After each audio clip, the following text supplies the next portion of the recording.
बैठ जाता हूँ जहाँ छाँव घनी होती है।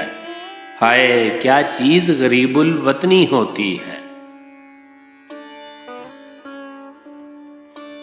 नहीं मरते हैं तो ईज़ा नहीं झीली जाती, और मरते हैं तो पैमा शिकनी होती है।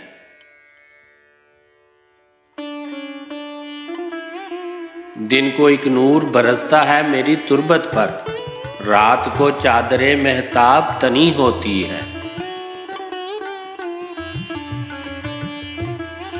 तुम बिछड़ते हो जो अब करब न हो वो कम है, दम निकलता है तो आज़ाद शिकनी होती है।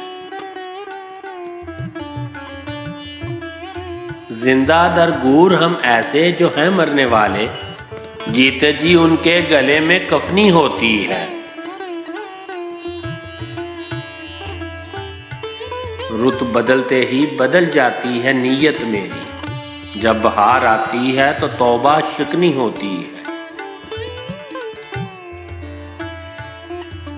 गैर के बस में तुम्हें सुन के ये कह उठता हूँ, ऐसी तकदीर भी अल्लाह गनी होती है। ना बढ़े बात अगर खुल के करें वो बातें, बाइसे तूले सुखन कम सुखनी होती है। लुट गया वो तेरे कूचे में धरा जिसने कदम, इस तरह की भी कहीं राहज़नी होती है।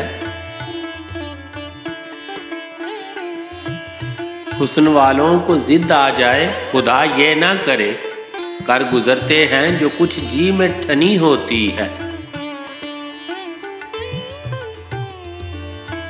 हिजर में जहर है सागर का लगाना मुंह से, मैं की जो बूंद है हीरे की कनी होती है। मैं कशों को ना कभी फिक्रे कमो बेश रही, ऐसे लोगों की तबीयत भी गनी होती है। भूख उठती है अगर ज़ब्ते फुगां करता हूँ, सांस रुकती है तो बर्छी की अनी होती है। अक्स की उन पे नज़र आईने पे उनकी निगाह, दो कमादारों में नावक फिगनी होती है। पी लो दो घूंट के साकी की रहे बात हफीज, साफ इनकार से खातर शिकनी होती है।